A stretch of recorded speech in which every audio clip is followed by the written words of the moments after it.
नमस्कार मेरे प्यारे साथियों, स्वागत है आपका अपनी हिस्ट्री क्लास में। तो साथियों, आज हम जानेंगे उत्तर वैदिक काल के बारे में। किसके बारे में जानेंगे? तो उत्तर वैदिक काल।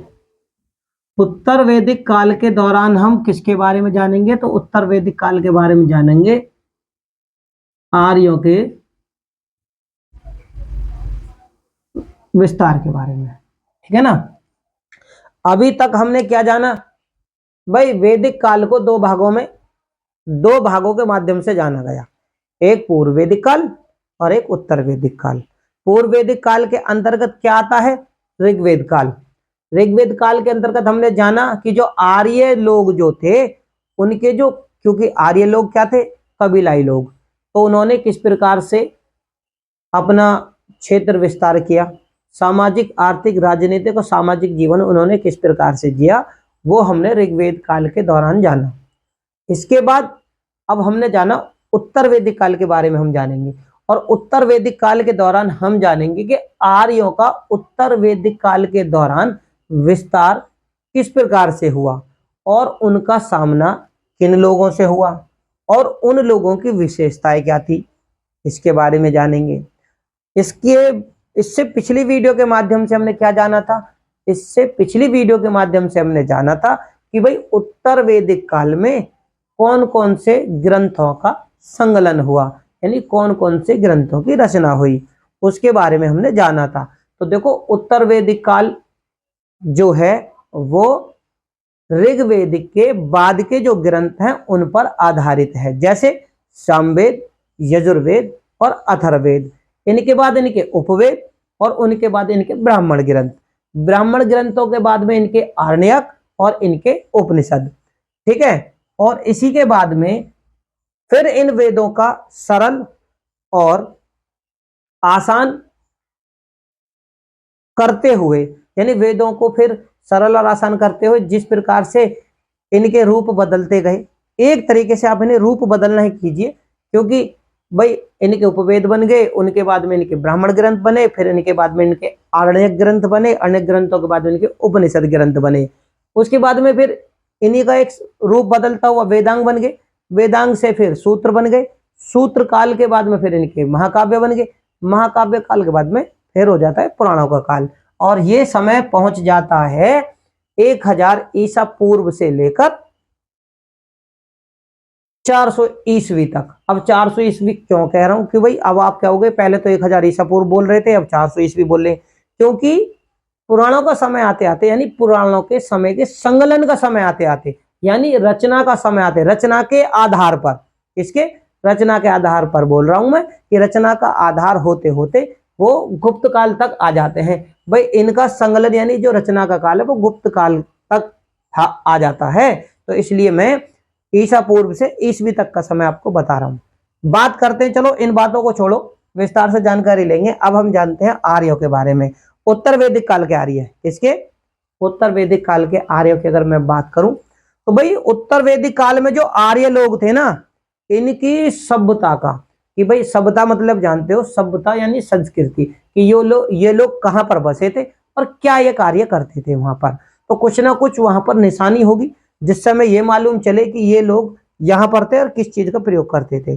अब देखो, उत्तर वैदिक काल की हमें जो जानकारी जो ज्यादातर मिलती है, जो हम आप लोगों से साझा कर रहे हैं, कि ये जो उत्तर वैदिक काल के लोग थे ना, आर्य लोग, ये चित्रित धूसर मृत भांडों का प्रयोग करते थे। ठीक है। और लोहे के औजारों यानी लोहे के उपकरणों का प्रयोग करते थे। ये थी उत्तर वैदिक काल के आर्य लोगों की विशेषता। अब देखो, इनके केंद्र की अगर मैं बात करूं, अब यहां पर आप एक चीज नोट ही कर लो भाई इसे, कि देखो ये लोग, उत्तर वैदिक काल के लोग, जब अपना आर्य लोग इन्होंने विस्तार किया, तो हमें जो मालूम चला कि भाई उत्तर वैदिक काल में आर्य लोग किस प्रकार से करते थे, तो देखो ये करते थे उत्तर वैदिक काल के आर्य। ठीक है ना, ये करते थे, लिख देता हूं, चित्रित धूसर मृद भांड ठीक है, मृत भांडों का प्रयोग। एक तो पहचान होती है ये उत्तर वैदिक काल की, दूसरा ये लोग लोहे के, ठीक है ना, लोहे के उपकरणों का प्रयोग करते थे। ठीक है, एक तो लोहे के उपकरण कहां से मिले, तो गंगा यमुना दोआब में अतरंजी खेड़ा से साक्ष्य मिल गए, अतरंजी खेड़ा के लोहे के साक्ष्य मिले। और एक गंधार प्रदेश में भी 1000 ईसा पूर्व में गंधार प्रदेश से भी लोहे के उपकरण के साक्ष्य मिले। ठीक है, ये बताते हैं कि उत्तर वैदिक काल में उस समय इस प्रकार के एक तो मिले मृत भांड, एक मिले लोहे के उपकरण, और ये कब के थे, तो 1000 ईसा पूर्व। ठीक है ना, 1000 ईसा पूर्व के भी थे, और कहीं कहीं पर 800 ईसावा पूर्व भी है, और कहीं कहीं पर ईसवी भी है। ठीक है ना, तो ये मिले। समय मैंने आपको बता दी, तो उस समय यूज प्रयोग करने वाले कौन थे, तो उत्तर वैदिक काल का समय निकल के आ जाता है। ठीक है जी, अब उत्तर वैदिक काल के आर्य, इनकी सभ्यता का जो केंद्र था वो लिख देता हूं। ठीक है ना, सभ्यता, सभ्यता का केंद्र, ये आप नोट कर लेना, पेपरों में बहुत पूछा जाता है भाई, कहीं से भी पूछ ले एग्जामिनर की क्या पता। ठीक है ना, तो इसकी सभ्यता का केंद्र कहां था, आर्यों का पंजाब, पंजाब, ठीक है, और गंगा यमुना,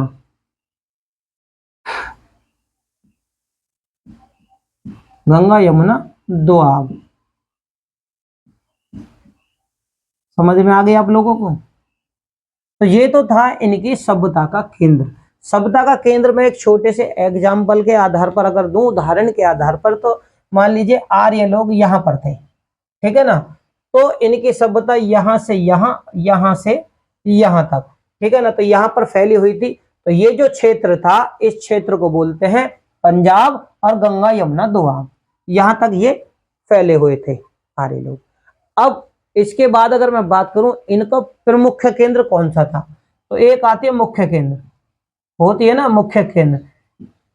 जैसे आधुनिक तौर में अगर मैं कहूं कि भारत का क्षेत्र यानी भारतीयों का क्षेत्र, तो देखो बहुत बड़ा है, कश्मीर यानी कश्मीर से लेके कन्याकुमारी, ठीक है ना, और अरुणाचल प्रदेश के द्वारका। तो भारत का ये तो होगा सभ्यता का, भारतीयों का, आधुनिक भारतीयों के शब्द। लेकिन मुख्य केंद्र की अगर मैं बात करूं, तो मुख्य केंद्र जैसे भारत की राजधानी कहां पे, तो दिल्ली है ना, उसी पे कहा।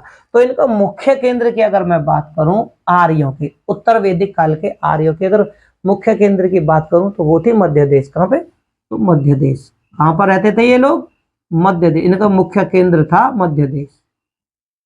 चलो ये आपको समझ में आ गई होगी। ठीक है, गोला मैं मिटा देता हूं। अब क्या होता है, आर्य लोग अपने क्षेत्र विस्तार के लिए आगे बढ़ते हैं। जब ये आर्य लोग, तो हम कहां की जानकारी जुटा रहे हैं, विस्तार की। ठीक है ना, तो जब ये आर्य लोग क्षेत्र विस्तार के लिए आगे बढ़ते हैं, तो इनका सामना उन लोगों से होता है, किन लोगों से होता है और कहां पर होता है, ये चीज है मायने वाली, सोचने वाली। तो उन लोगों से इनका सामना हुआ जो लोग, देखो इनका सामना, आर्य लोगों का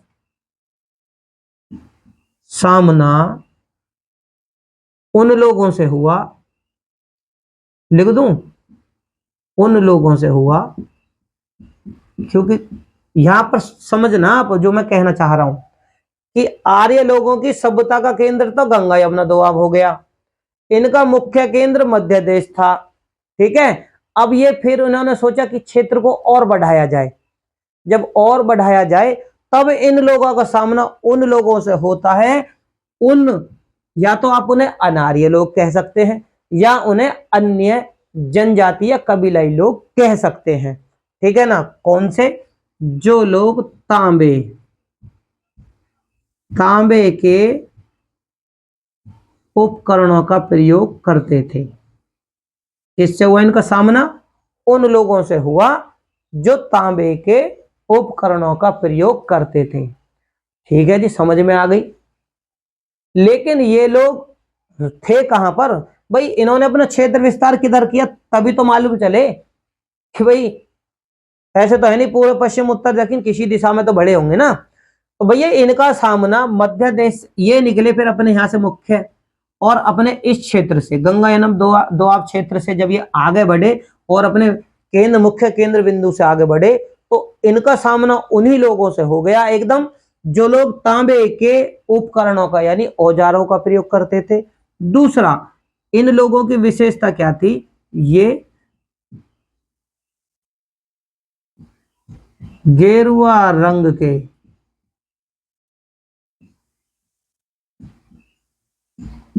मृत भांडों का, ठीक है ना, किस कौन से रंग के। अब ये वही आर्य लोग, आर्य लोगों का सामना किन लोगों से हुआ, उन लोगों से हुआ जो कि या तो अनार्य थे या अन्य कबीलाई या जनजातियां के थे, ठीक है ना। और वो लोग किन उपकरणों का प्रयोग करते थे, तो वो एक तो धातु का प्रयोग करते, तांबे धातु का प्रयोग करते थे, ठीक है। दूसरा, और तांबे की बनी वस्तुओं का ही वो औजार बनाते थे, उनको ही अपने इस्तेमाल में लेते थे और उससे ही उनका सामना फिर आर्य लोगों से हुआ। और ये आर्य लोग कब के थे, तो उत्तर वैदिक काल के आर्य लोग। तो इनकी विशेषता क्या थी कि गेरुआ रंग के मृत भांडों का ये प्रयोग करते थे। कौन करते थे, जिनका सामना आर्यों से हुआ, ठीक है ना। और ये रहते कहां पे थे, तो भैया ये रहते थे पश्चिमी उत्तर प्रदेश। अब कहने का मतलब यह है कि आर्य जो थे उत्तर वैदिक काल के आर्य जो पंजाब और गंगा यमुना दोआब में रहते थे यानी मध्य देश में रहते थे, अब ये अपने क्षेत्र से जैसे ही निकल कर चले, तो ये लोग जैसे ही निकल कर चले यानी अपना क्षेत्र जैसे ही बढ़ाया, तो इनका सामना उन लोगों से हुआ जो लोग तांबे के औजारों का प्रयोग करते थे, गेरुआ रंग के मृत भांडों का प्रयोग करते थे, लेकिन रहते कहां पर थे, तो पश्चिमी उत्तर प्रदेश में वो लोग रहते थे। समझ में आई आपको, यानी कि ये कहां से बढ़े, गंगा यमुना दोआब से बढ़े। ये भी पश्चिमी उत्तर प्रदेश के अंतर्गत ही क्षेत्र है गंगा यमुना दोआब, ठीक है ना। लेकिन अब ये यहां से और आगे की तरफ बढ़े और जैसी बढ़े तो इनका सामना या तो वो अनार्य लोग थे या अन्य जनजाति या कबीलाई लोग थे जिनसे इनके उत्तर वैदिक काल के आर्यों का सामना हुआ, ठीक है। ये आपको विस्तार से समझ में अब आगे होगी।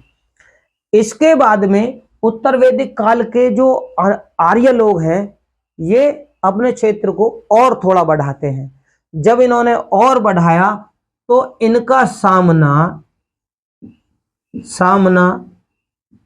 उन लोगों से हुआ, ठीक है।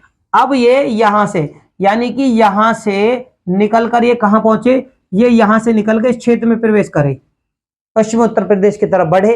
तो बढ़े तो इनका सामना उन लोगों से हो गया जो इस प्रकार के बर्तन भांडों का प्रयोग करते थे और इस प्रकार के उपकरणों का प्रयोग करते थे, चाहे वो अनार्य लोग थे या अन्य जनजाति या कबीलाई लोग थे, ठीक है। इसके बाद अब ये जो उत्तर वैदिक काल के आर्य लोग थे ये फिर यहीं से इन्होंने दूसरे क्षेत्र की तरफ बढ़े।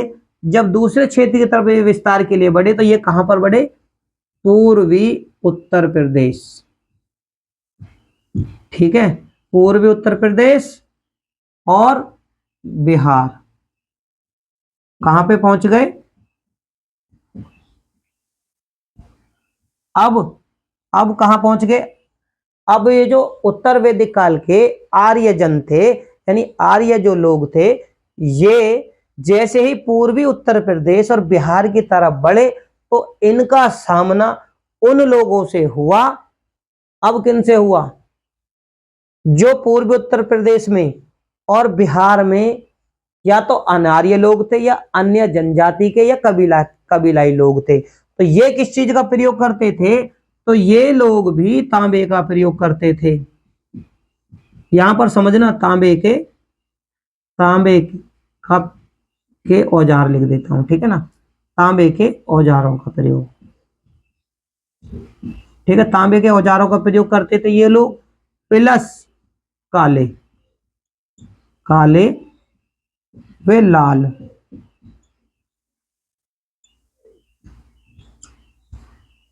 ठीक है। काले व लाल मृत भांडों का ये भी प्रयोग करते थे।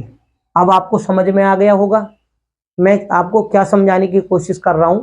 मैं समझाने की कोशिश कर रहा हूं कि उत्तर वैदिक काल के जो आर्य लोग थे उन्होंने अपना जब विस्तार किया ना, ये क्षेत्र विस्तार करने की कोशिश की, तो ये सबसे पहले बढ़े पश्चिमी उत्तर प्रदेश की तरफ।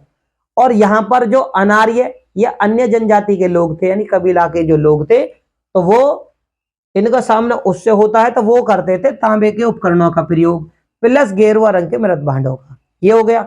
इसके बाद में फिर यही आर्य लोग इधर की तरफ बढ़े, एरो का निशान लगा रहा हूं देख लेना, पूर्वी उत्तर प्रदेश और बिहार की तरफ बढ़े। तो अब इन्होंने क्या देखा कि वहां के जो अन्य जनजाति के लोग हैं या कबीलाई लोग हैं वो तांबे के औजारों का प्रयोग करते हैं और क्या करते हैं, काले और लाल मृत भांडों का प्रयोग करते हैं। यहां पर आप ये दो चीजें नोट कर लेना, ठीक है ना, क्योंकि ये क्या करते थे, ये करते थे चित्रित धूसर मृत भांडों का प्रयोग और लोहे के उपकरण। लेकिन अब इनका सामना दो अलग अलग क्षेत्रों में हुआ, एक तो पूरब, एक तो कहां पर हुआ, पूरब की तरफ, ठीक है, और एक हुआ पश्चिम की तरफ, ठीक है ना। तो दो क्षेत्रों में इन्होंने प्रवेश किया। तब इन लोगों का सामना किससे हो गया, दूसरी जनजातियों के लोग से यानी कबीलाई लोग या अनार्य लोगों से, ठीक है ना। तो ये आपको समझ में आ गई होगी। मेरे प्यारे साथियों, अगर मेरी वीडियो आपको अच्छी लगे तो इसे ज्यादा से ज्यादा तो लाइक करें, ठीक है ना, वीडियो को शेयर करें और चैनल पर अगर आप लोग नए हो तो भाई चैनल को सब्सक्राइब करें।